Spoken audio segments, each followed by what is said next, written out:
Hey, what's up? Welcome back. It's episode 2, guys, and I'm so excited. It's Eniola. And it's Femi. Welcome back, guys. We hope you had a great time listening to us at our first session. Today, we're going to talk about our first love. When we first fell in love with boys. Boys and food. That's all you know. I'm a young woman. Boys core. Movies, Joe. Movies.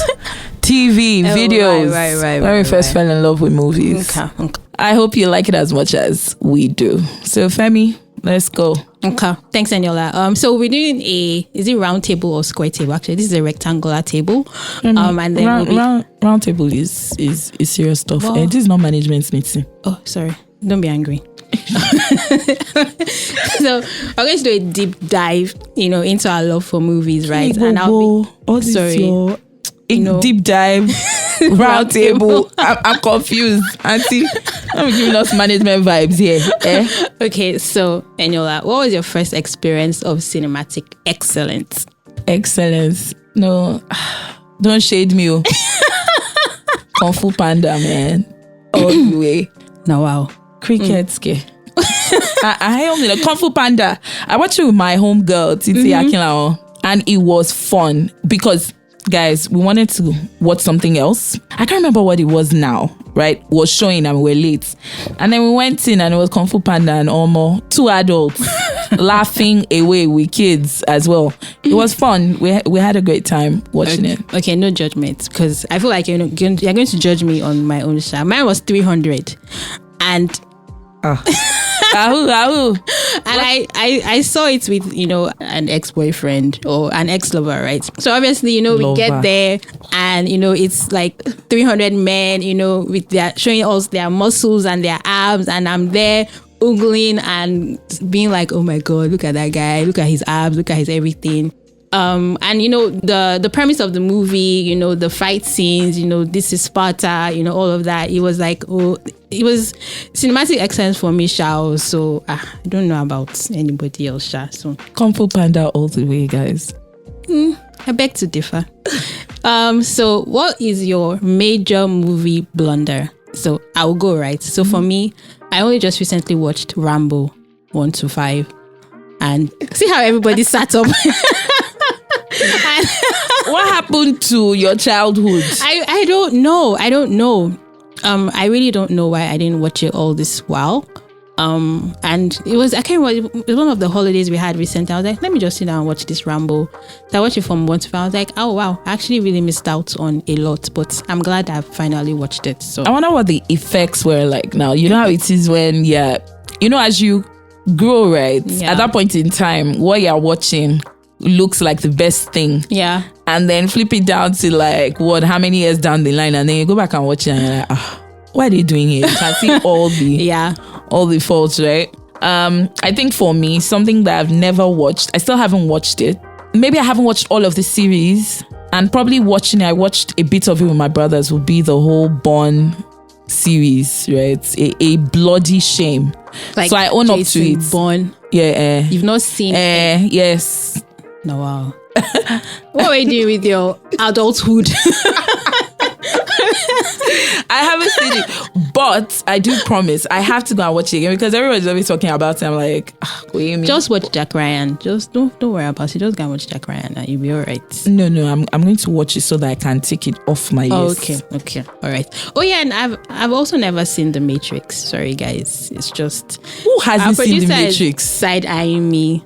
I tried. I tried to watch the first one. And I just couldn't get into it. Sorry. I love Keanu Reeves though, but it didn't. Fams, you have to go and watch it again. We can't even be having this film versation without you watching Matrix. It's a sacrilege in the film world. You guys will have to forgive me. Okay, so the next question: what is an overrated movie? What is a movie that I think is very overrated? Me, I think any of the Star Wars, those Obi-Wan Kenobi, I agree, Yoda, Darth Vader, and I think what are they doing there? It's a bit too late to now go and watch it, but I do want to give it another go. I remember as a child, my cousins would watch it, right? I think I kind of got it then, but I lost track. So maybe now, putting it in perspective as an adult, maybe one needs to go back. Don't let's just be as dismissive. But there's a lot of it. Don't they have like up to 10 movies or something? I know, it gives me anxiety. But one really needs to, I mean, it's Star Wars, right? I feel really bad when people talk about it. Yeah. I mean, I'm not understanding what they're saying because Koyemi. I think the closest I can do is watch like The Mandalorian on Disney Plus, but don't know about going to go and watch it from the beginning. I'm going to give them a break and probably just watch it all over because I did have some romance with it when I was a child. You know, just watching with my cousins, right? But for me to get the full gist of it, I probably have to start at the beginning and then watch it up until the end. I wish you all the best. So, what is your favorite movie of all time? For me, come on. I have a lot, right? Yeah. I have a lot, right? It's not easy but to for narrow today, down. It will be brown sugar. Brown sugar. I love black. I love black movies. I love black love. I love hip hop, R&B, the whole Sid and Dre story. Godwin. Well, God. And then maybe love and basketball as well. Yeah, that was guys, good. That was good. I mean, epic movies. Come on, I could watch it for days. But not favorite of all time. Anyways, so I know you judge me again. So mine is 300. Because this is really disturbing. We're here again. 300. Femi. Okay, sorry. Okay, I can add another one. So Mad Max Fury Road. That was also that was also one of my favorite movies of all time. Yeah, that's good. And The Dark Knight. Yeah, that's really good. So yeah, those are my favorites that I was able to narrow down, for this session. So we're going to the heart of the matter. What movie made you cry? Don't judge. Titanic. I mean, I can see it, right? I feel like a lot of people cried at the end. I wailed. Like Jack, they're here, Jack. It was sad. No, guys, it was sad. Especially the fact that, he was in the icy water and they put her on that board and all of that. Like, he didn't have to die. He didn't, because they could have been... Yeah. No, but maybe... They could have interchanged. Like, exactly. You stay here for 5 minutes and then... He just wanted to die, Sha. Where is he now? In heaven. Oh. OJB. So mine was Man on Fire. The one with Denzel, where he was the bodyguard for Dakota Fanning. And it's also one of those movies where he didn't have to die, right? Because he had already rescued the girl. And then they now decided to go and shoot him. Like, for what reason? And, the funny thing about this movie is that I think we saw it in school. And everybody was forming hard guy. Nobody knew that the other person was crying. It was after the movie when they turned on the lights and then you could see everybody's eyes was red. Crying. Like, everybody had bawled their eyes out. That was sad. Sure. Yeah, it was because again, he didn't have to die. He had done everything they wanted him to do. But human beings are just wicked. Sure. I think it's something that was probably like a tearjerker, but I didn't. I kind of like stopped it. Was this because I just didn't want to be crying anyhow, because what's now From Scratch, is it called From Scratch? Yeah, so I Netflix, right? Yeah, I don't have the emotional bandwidth for that. Yeah, I think it was just too sad. It was a great movie, but just like I didn't finish Femi because I just, once his knees started aching and I just saw something cancer, I just said, I beg, I'm not here for this, because their love was so real. And then all of that happened. I couldn't, my heart couldn't take it. So no. I can tell you for free that it's still there, as on Netflix, you have that continue watching thing. Yeah. That's what it is. I haven't finished it because I just felt like the guy, I could tell that this guy, he's not going to come. Yeah, he's not going to come back from this thing. So I just couldn't finish it.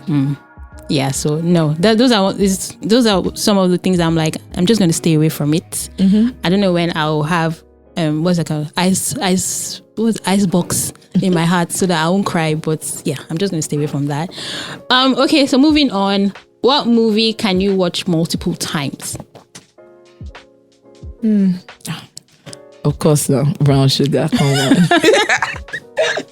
Brown Sugar. So, while this is not my favorite movie, but Kingsman Secret Service, okay. I think I can watch it like over and over again. Why? Because you're always doing that trick with the umbrella.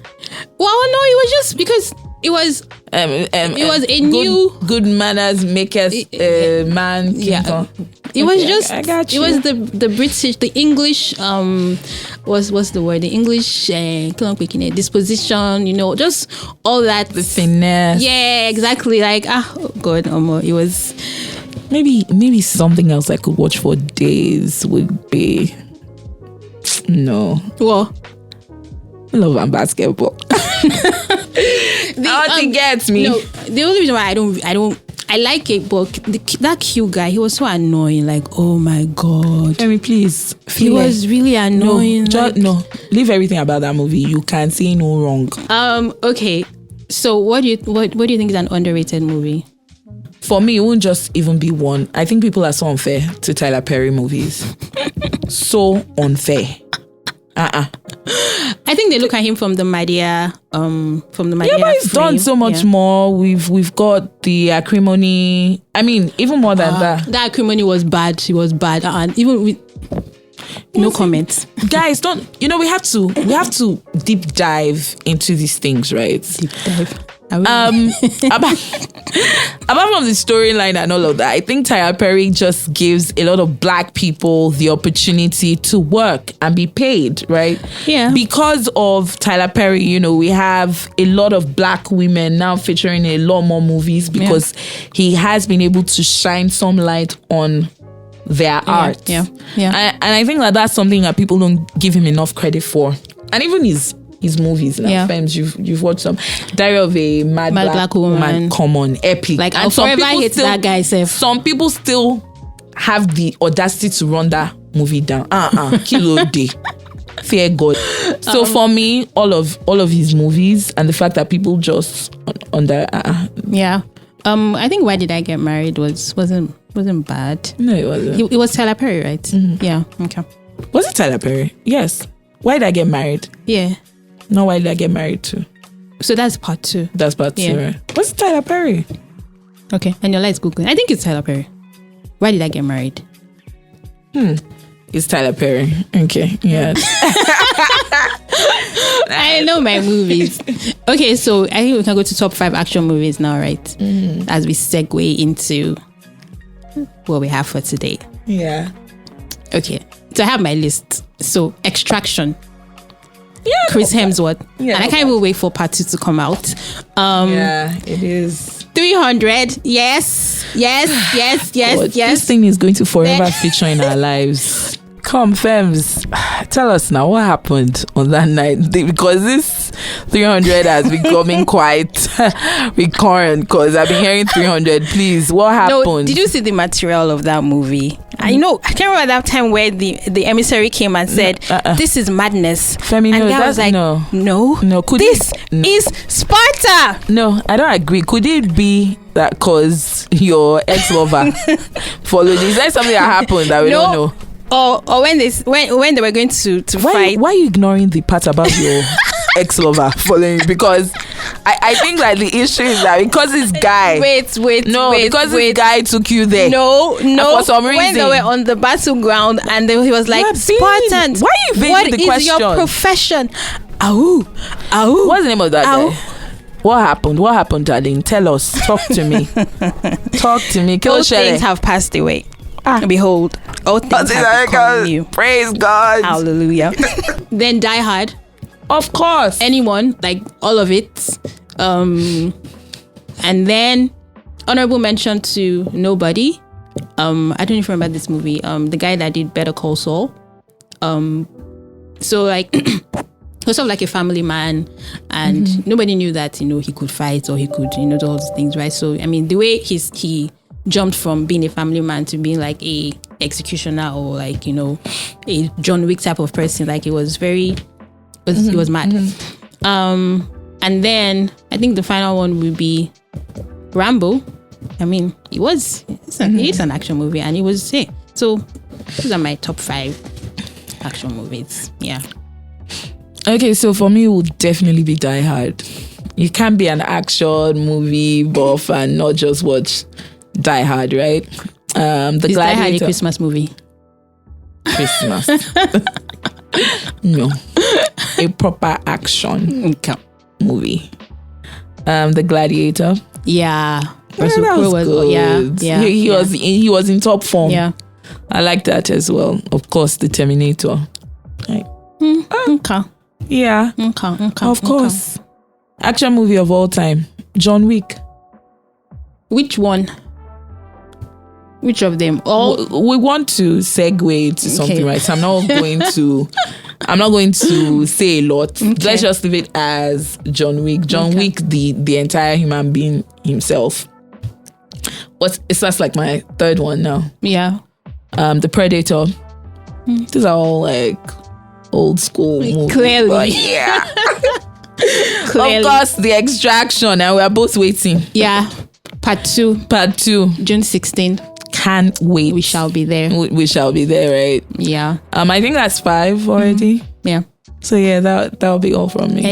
Is Con Air an action movie? Would you consider Con Air an action movie? I think so. How do I get through the night without you? I mean, no, This we're song not doing this. But it was the soundtrack, no? Yeah, but Okay, sorry. All right. Moving on. maybe. What do you think about Total Recall? I don't know that one. You don't know the woman. There was one alien with like 3 breasts. No. Nobody has ever watched Total Recall. Everybody's in this studio. saying no. No, wow. Me, I'm Gen Z, so I don't. Femi. In your dream, you that are saying deep dive, round table, Joker, or Wish. Okay, so that brings us to the movie that we're reviewing today. Drum roll. John Wick 4. Yay! Yay! So Femi, you start. Tell me what you think. Well, for me, right, I think so. I watched John Wick 2 and 3 this year for the first time, so it was really still fresh in my memory, right? So I kind of was able to follow through, because I remember everything that happened. Anyways, so I mean, obviously, John Wick starts off, killing. But for me, the theme for this movie for me was, rules and consequences. Actions have consequences, right? Because everything that led John up to this point was because there was an action and there was a consequence. He killed somebody in the Continental Hotel. And then that's when they opened the contracts on him. They opened a contract on him so that people will start killing him or whatever. But this thing just didn't start with him killing. That was because somebody killed his dog. Yeah. That's where the story started from. A dog. Yeah. So exactly, actions have consequences, right? So yeah. His wife gave him his wife gave him the dog, Yeah. yes. But they didn't kill his wife. They killed his dog that his beloved and then they wife stole gave him. his car. But yeah, John Wick, this part 4, they didn't what's the word? They didn't hold back on the action. I mean, the action was still, top notch and all of that. But at some point I was like, when is it going to stop fighting? And the fight scenes became just like redundant. Oh my God, I said redundant. Am I in the office? No. The fight scenes became redundant. It was just as if it was fighting, doing the same moves, doing the same everything. I was like, when is it going to end? Especially the part where he has to climb those 222 steps to get to the duel. And you just felt like it was never ending. But I like the fact that the blind guy, came to help him, and all of that. And then the twist at the end of the duel, I'm not going to give it that. Yeah, that was mad. It was a twisted situation. Yeah, I think the fight scenes were quite intense. Yeah, but with John Wick, the fighting sometimes, it's that much fight in one human being. Come on, is his body made of rubber? Kilode. Exactly. So it has you wondering that clearly it has some fantasy to it as far as I'm concerned, because you cannot just be fighting. It's only you that are shooting all of them. Yes, you're wearing the bulletproof suits, but you're killing other people wearing the same bulletproof. Were the other people wearing the bulletproof suit? Yeah. Oh. Okay, yeah, some of them, the guys in the gray suit were also wearing it, right? I get the fact that he's one of the best or the best. Yeah. But in all of those fights, they didn't really shoot him. They didn't until the finale, right? Yeah. Where we saw a bit of some blood in there. All in all, right, it's great, right? They had a bit more dialogue this time around at some points. Maybe because I'm not that expectant of having a lot of dialogue in John Wick movies. You know, it was a bit weird to just see them like they're just talking. I'm like, there's even some trivia, right? So in John Wick 3, Keanu Reeves only says 380 words in the entire movie. Yes. So I'll do research on how many words he said in John Wick 4, because like you said, I think he said more in this than he said in part 3. In that, right? But even the other people also said it had a bit more of a narrative this time around, other than like in the other prequels where they're just fighting, right? So it wasn't bad. It was a good. Oh, sorry guys, I lied. So he said 380 words in John Wick 4, not 3. No, okay. So yeah, I think he said more in John Wick 4 than he ever did in all the other, I mean in the entire franchise, right? So for me, not bad, great, but then again, there was a narrative, but the storyline, sometimes, Femi, we had to keep rewinding, going back, just trying to, I know because we're old, get a grip. No, I'm Gen Z, sorry guys, so at some point I thought that I'm not understanding the English. But then again, I'm like, 2 eyes up and present, my ears present, everything is working. And then I'll say, Fems, let's go back a bit. Some people, and then go back, and we still had the subtitles, so it wasn't a problem of grasping English, right? There were some parts that I didn't get. I know that John Wick buffs would probably drag me for this, but in some places I was just like, So there was a storyline, there was a narrative, but I didn't quite think it was that tight of a storyline. It's action movie, right? Like you're supposed to throw every piece of logic out the window, in action movies. But for me, there should still be like a tight storyline, kind of. And I just think, yes, the whole essence of part of what happened in part 4 was that he was trying to kill his way through to the high table. Yeah. So he could get his life back. Yeah. So he could get his life back. Some sort of freedom from it. So I don't know, because this almost is the finale, but then 2 days ago or 3 days ago, they came out again to say that part 5 is in development. Part 5 is in development. So again, that got me thinking to say, so what's the story now? No. I think people need to go and see, because it's good. The fight sequence, good, great. Fems, what happened at the parts where? So there was this parts, right? Yeah. Where they were in the club and they were fighting, and people were still dancing. Oh. I was confused. Because if I know my Niger people, just small. I know, right? Just small. You just push somebody and then they just see just one person who just slap someone. And they even took the fight outside and they were still dancing outside. Exactly. So I'm like, is it like an Oyibo thing, or in Nigeria we just get scared easily? Because somebody should just come now and just break something. We'll just say, how far, Eniola, where's everybody? Let's ja. And so I didn't quite get that part. Is it like a cultural thing where they be more fearless? Or is it us in Nigeria that every little thing scares us? In fact, you won't even know. You just see people running. Bam, you too. You start running. You start running. I think it's a black thing. So black people, if you just see a black person run, you just run after the person. But white people, they always want to go and see what's going on. How can I kill this thing that is supposedly chasing people, right? So another theme that I took from this movie is things we do for people we love, right? Because a lot of the assassins or whoever they are, they all had people they were protecting, people that they had to do what the high table wanted them to do so that they won't go and kill them or whatever. Like the blind guy, right? He was protecting his daughter. John Wick, I think he was in the society before, he came out, and because he was trying to protect his wife and all of that, but then she died and everything happened, right?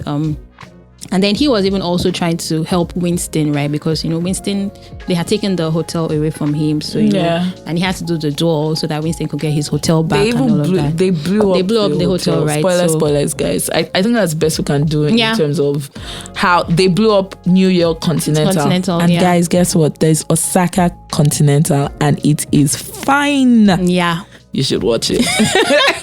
Osaka Continental is really nice. So yeah, that got me thinking. Yeah.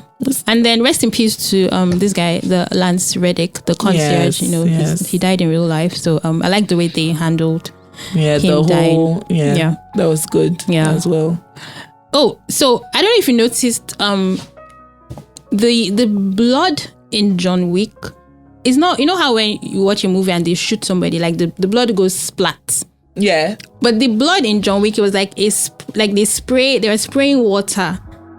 It wasn't as I know it's not a very weird detail, right? Yeah. Okay. But apparently I think it has something to do with the director. Like, he didn't want the movie to be too bloody and all of that. So, he tried to dial down on the way the blood appeared, right? So it was just sorry, I know it's a weird thing to notice, right? So yeah. Sorry guys. Another thing that I noticed, right? in John Wick 4, he mostly used guns to kill people, right? Yeah. But in part 3, this guy used everything to kill people. He used a library book. He used a dagger. He used an axe. Maturity. He used a horse. He used helmet. He used a belt. He used sword. I agree. Yeah, I agree. I agree with that. I think maybe this time around they just wanted to keep it simple. I think they thought this was going to be the finale. So maybe they were kind of like dying down on the action a bit. You just need to watch it, right? It's a great form of it's a great movie. It was entertaining for while it lasted. Yeah. So it's a good watch. As always, things could always be better, right? But for the love of movies, and it's John Wick, it's Keanu Reeves. He can do no wrong. So yes, let's go ahead. I'll give it 8 over 10, because because of just the reason why I'm not giving it like a 9 or a 10 because some scenes were just like, can we get on with it? Like, okay, we know he has to fight, he has to kill all these people, but can you remember when I dozed for like 5 minutes? Yeah, I think I dozed off too, and then like 5 minutes in between. I think when they were doing all that talking, Koyemi, because that wasn't the expectation, right? So Eniola asked me, so Femi, what happened in that scene? And instead of me to say that I was sleeping, I was like, did you not see what God, I think we slept. I dozed off for about like 5 minutes because I was a bit lost in some places. But other than that, I definitely agree with you. I'll give it an 8 as well. It's a must watch, guys. It is. So please go see it. All right. So just a side note before we go off air. So this is for Eniola. I'm really my eyes. Why are you saying I just want to say when I had this idea for this podcast, right, when I thought like, who can I do this thing with? And you were the first person that came to my mind, that came to my head. Because I know that you are also like a proper movie buff, and we probably spend the same amount of time at home watching movies and watching TV shows and all of that. And I just said, who better to do this with than, my lifelong friend and fellow movie buff, right? And I guess doing this type of thing with your friend, makes it easy, right? Because, you can bounce off each other's energy. There's no awkwardness, there's no, nobody's shy. Nobody's like, it's just like, we're just having a normal chat, right? So yeah, side notes. So I've finished making your head swell. Tears in your eyes. No. Fems, are you crying? No. Guys, I'm not crying. I love you too. And it's amazing doing this with you. Just rocking it out. And just rocking out on love for movies, love for our friendship. Yeah. So love you, babe. Thank you. And on that note, it's a wrap. See you next time. All right. Bye. Bye, guys. Bye.